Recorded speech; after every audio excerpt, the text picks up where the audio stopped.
નમસ્કાર વિદ્યાર્થી મિત્રો, આજે આપણે સ્વાધ્યાયના કેટલાક દાખલાઓની ચર્ચા કરવાના છીએ. એમાંથી પહેલો દાખલો સ્વાધ્યાયનો 2.4. એની અંદર આપણને એવું કહ્યું છે કે 12 સેન્ટીમીટર ત્રિજ્યાના એક ગોળાકાર સુવાહકની સપાટી પર 1.6 × 10⁻⁷ કુલમ વિદ્યુતભાર નિયમિત રીતે વિતરિત થયેલો છે. અહીંયા આગળ એક ગોળો આપણે વિચારવાનો છે, બરોબર, કે જેની ત્રિજ્યા કેટલી હોય, 12 સેન્ટીમીટર હોય, 12 સેન્ટીમીટર જેટલી ત્રિજ્યા હોય અને એક ગોળાની સપાટી પર કેટલો વિદ્યુતભાર 1.6 × 10⁻⁷ કુલમ વિદ્યુતભાર નિયમિત રીતે વિતરિત થયેલો છે. તો કેટલાક ક્વેશ્ચનો અહીંયા આગળ પૂછેલા છે કે આટલો વિદ્યુતભાર આના ઉપર સમાન રીતે વિતરિત થયેલો છે, આટલો વિદ્યુતભાર. તો એના ઉપરથી કેટલાક ક્વેશ્ચનોના જવાબ કે ગોળાની અંદર, ગોળાની તરત જ બહાર અને ગોળાના કેન્દ્રથી 18 સેન્ટીમીટર અંતરે આવેલા બિંદુએ વિદ્યુત ક્ષેત્ર શોધો.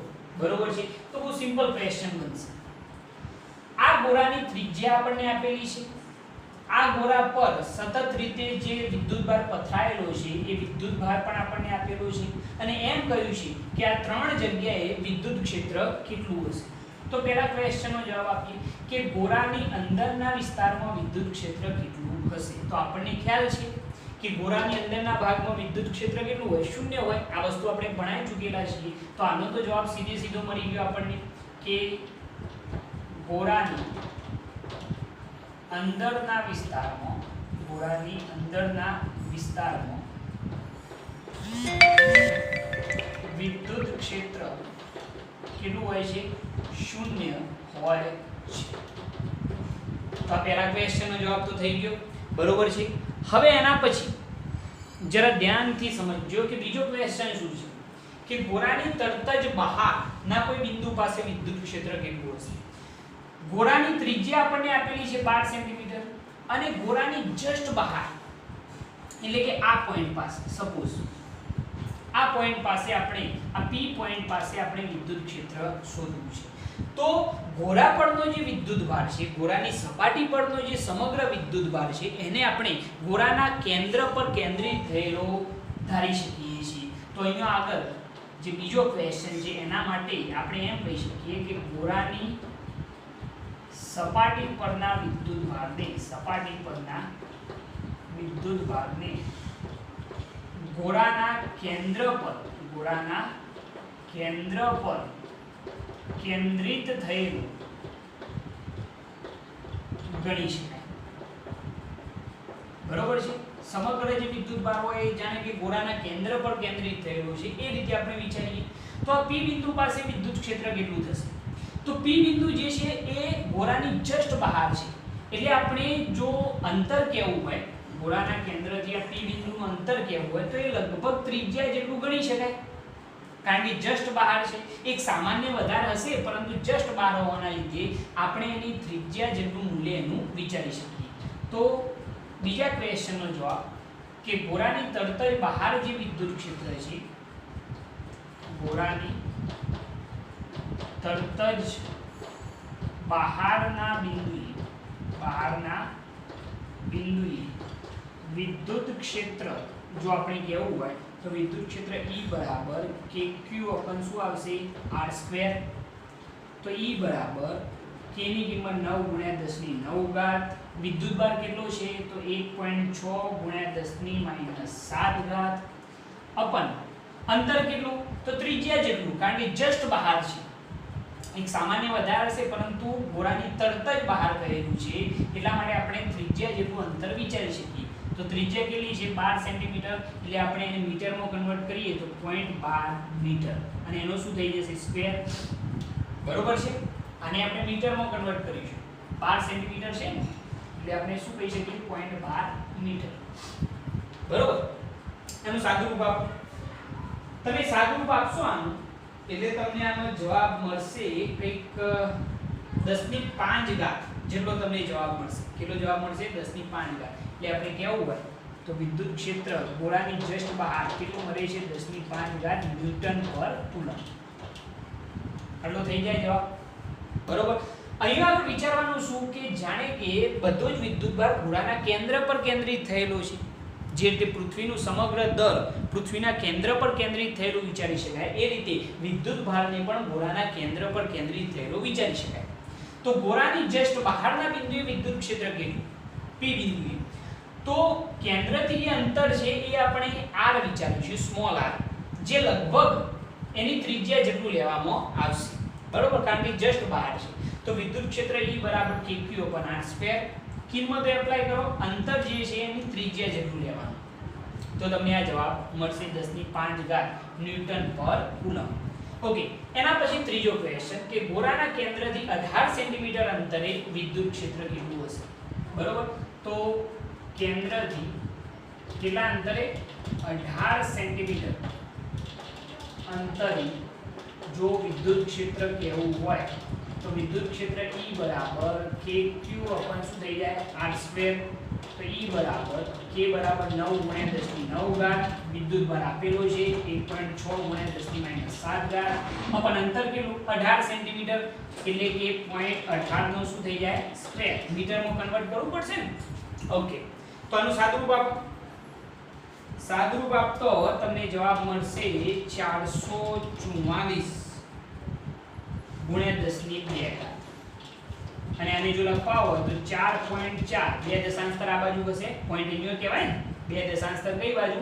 ડાબી બાજુ. તો ઘાત શું થાય? વધે. બરોબર છે, તો ઘાત વધારો 2, તો 10 ની કેટલી ઘાત થઈ જાય? 4 ન્યૂટન પર કુલમ. આટલો જવાબ મળશે. 4.44 × 10⁻4 અથવા 4.4 લખશો, 44 લખશો તોય ચાલશે. બરોબર, આ એનો જવાબ થઈ ગયો. તો ઓલ ઓવર ત્રણેય દાખલા, ત્રણેય ક્વેશ્ચન આની અંદર સિમ્પલ છે. બરોબર, ગોળાની અંદરના ભાગમાં તો વિદ્યુત ક્ષેત્ર શૂન્ય થઈ ગયું, શૂન્ય જ હોય. મેં વસ્તુ પહેલા પણ સમજાયેલી છે. ગોળાની જસ્ટ બહાર કયું હોય એટલે તમારે જે અંતર છે એની ત્રિજ્યા જેટલું લેવાનું. તો એના માટે વિદ્યુત ક્ષેત્ર 10⁵ ન્યૂટન પર કુલમ થશે. અને ગોળાના કેન્દ્રથી 18 સેન્ટીમીટર અંતરે વિદ્યુત ક્ષેત્ર શોધવા માટે E બરાબર kq/r². સિમ્પલી તમે આ સૂત્ર એપ્લાય કરી અને જવાબ મેળવી શકો છો. ઓલ ઓવર આ ક્વેશ્ચન સહેલો રહેશે. હવે એક નવો ક્વેશ્ચન આપણે જોઈએ.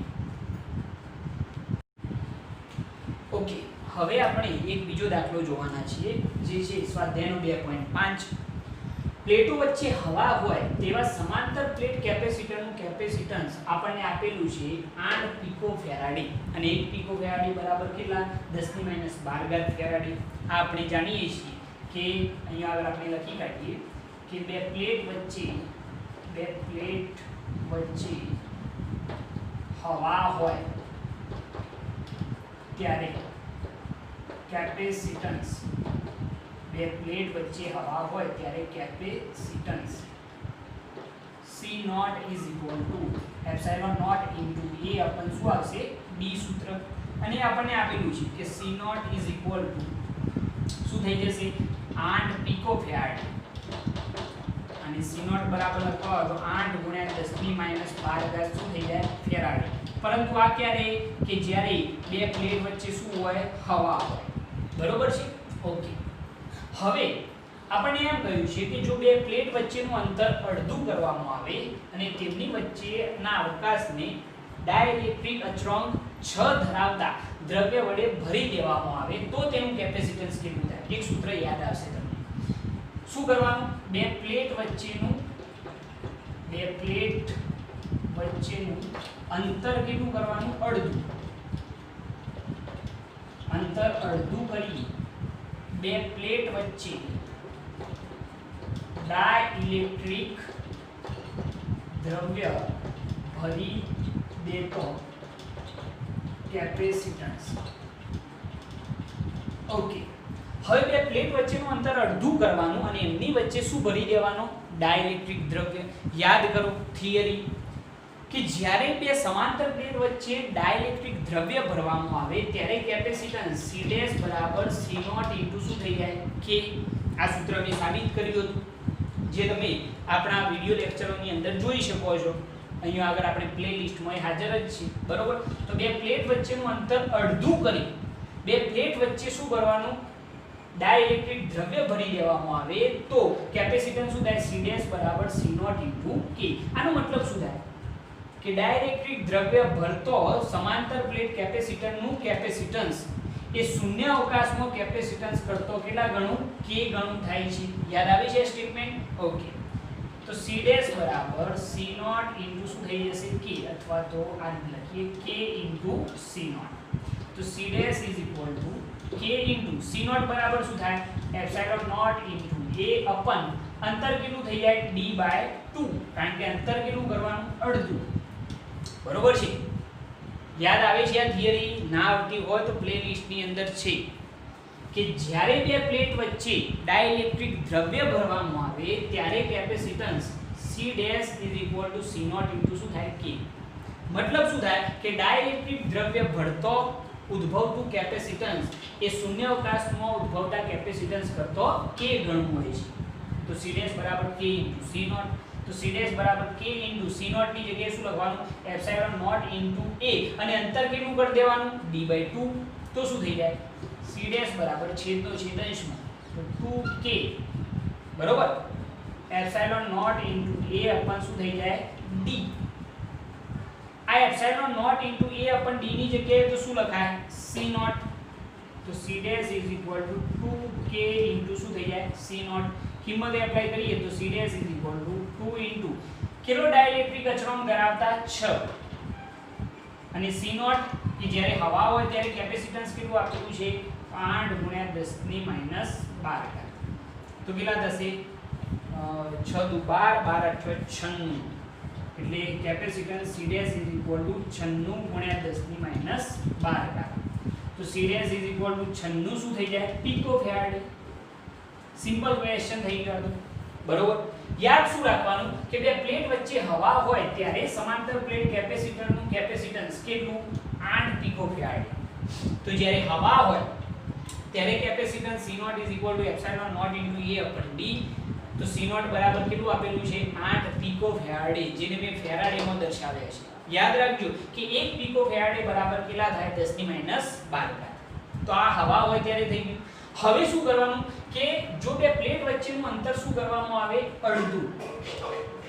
અડધું કરવામાં આવે અને તેમની વચ્ચેના અવકાશને ડાઇલેક્ટ્રિક અચળાંક 6 ધરાવતા દ્રવ્ય વડે ભરી દેવામાં આવે તો તેનું કેપેસિટન્સ કેટલું થાય. તો તેનું કેપેસિટન્સ કેટલું તો c ડેશ બરાબર k ઇન્ટુ શું થઈ જાય c નોટ.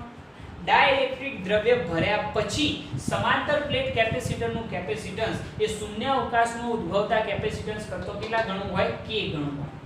તો c ડેશ બરાબર k ઇન્ટુ હવે અંતર કેટલું કરવાનું અડધું. તો epsilon naught into a upon અંતર કેટલું થઈ ગયું અડધું d બાય 2 છેદનો છેદ અંશમાં. તો 2k into epsilon naught into a upon શું થઈ જાય d. આની જગ્યાએ શું લખાય આની જગ્યાએ c નોટ, અને c નોટ ની કિંમત ખબર હતી આપણને. તો 2 ગુણ્યા ડાઇલેક્ટ્રિક અચળાંક કેટલો છે 6 ધ્યાન રાખજો, અને c નોટ ની જગ્યાએ 8 ગુણ્યા 10⁻12. તો 96 ગુણ્યા 10⁻12 ફેરાડે થઈ જાય. તો કહેવા હોય તો 96 શું થઈ જાય પીકો ફેરાડે. ક્લિયર છે આટલી વસ્તુ? ઓકે.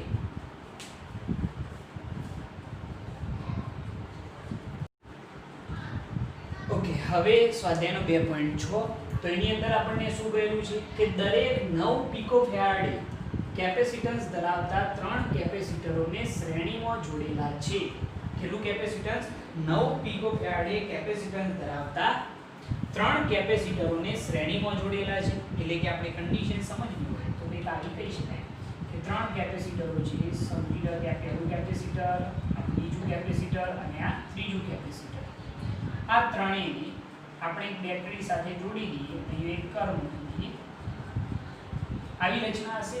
દરેકનું કેપેસિટન્સ આપણને આપેલું છે. આનું કેટલું 9 પીકો ફેરાડે, આનું પણ 9 પીકો ફેરાડે અને આનું પણ 9 પીકો ફેરાડે. બરોબર? ઓકે. 3 કેપેસિટરોને શ્રેણીમાં જોડેલા છે. સંયોજનનું કુલ કેપેસિટન્સ એટલે કે સમતુલ્ય કેપેસિટન્સ કેટલું થાય? તો શ્રેણી જોડાણ હોવાથી આ કેવું જોડાણ છે?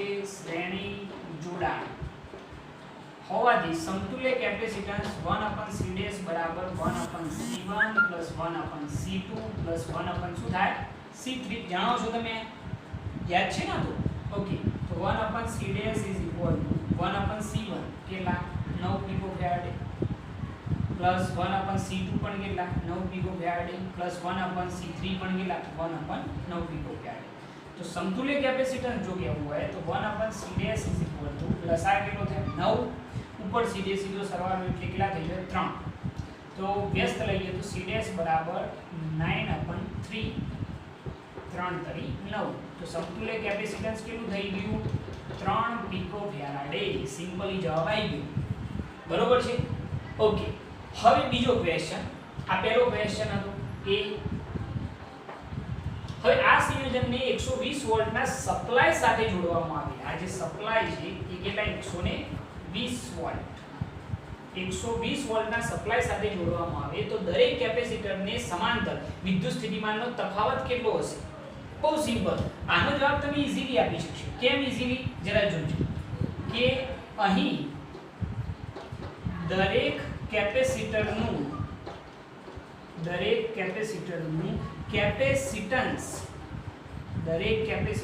કેપેસિટન્સ કેવું છે? સમાન. તો સમાન હોવાથી 120 વોલ્ટનો સપ્લાય દરેક કેપેસિટર પર 120 વોલ્ટનો સપ્લાય દરેક કેપેસિટર પર સમાન રીતે વિતરિત થશે. બરોબર છે. 120 વોલ્ટનો જે સપ્લાય છે એ દરેક કેપેસિટરની અંદર શું થશે? સમાન રીતે વિતરિત થઈ જાય. કેમ? કારણ કે દરેકનું કેપેસિટન્સ કેવું? સમાન. એટલા માટે આપણે એમ કહી શકીએ કે દરેક કેપેસિટર પરના વિદ્યુત સ્થિતિમાનનો તફાવત V1 V2 શું હશે? V3 સમાન હશે. ઓકે, હવે કુલ વોલ્ટેજ સપ્લાય કેટલો આપેલો છે? V. તો V બરાબર લખવું હોય તો V1 V2 શું થાય? V3. આ ત્રણેય તો સમાન જ છે. તો કોઈ પણ એક લઈએ કે સમજી લો કે V2 ની જગ્યાએ V1 લખો લખાય કારણ કે સાહેબ બંને સમાન. V3 ની જગ્યાએ પણ V1 લખવું હોય તો લખાય. તો કુલ વોલ્ટેજ V બરાબર 3 * શું લખી શકાય? V1. ઓકે, તો કુલ વોલ્ટેજ કેટલા?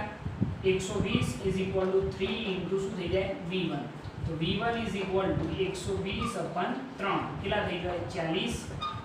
તો V1 કેટલા? વિદ્યુત સ્થિતિમાનનો તફાવત આવ્યો 40 વોલ્ટ. બરોબર છે. તો V1 40 વોલ્ટ હોય તો આના ઉપરથી V2 પણ કેટલા હોય? 40 વોલ્ટ. V3 પણ કેટલા હોય? 40 વોલ્ટ. આના ઉપરથી કહી શકાય કે V1 V2 V3 કેટલા થઈ ગયા? 40 વોલ્ટ. એક જ કારણ હતું. બરોબર કે અહીંયા દરેકનું કેપેસિટન્સ કેવું? સમાન. એટલે દરેક જે કેપેસિટર છે એના પર વિદ્યુત સ્થિતિમાનનો તફાવત પણ કેવો હોય? સમાન જ હોય. ડાયરેક્ટ પણ કહી શકાય કે 120 વોલ્ટ છે તો ત્રણ કેપેસિટર તો સમાન રીતે વિતરિત કરીએ તો કેટલો થાય? 40 વોલ્ટ. બરોબર છે. તો આ રીતે તમે આ ક્વેશ્ચનનો ઈઝીલી આન્સર આપી શકો છો. બરોબર. નેક્સ્ટ ટાઈમ આપણે એક નવા વિડિયો સાથે હાજર થઈશું. ત્યાં સુધી જય ભારત, જય હિન્દ.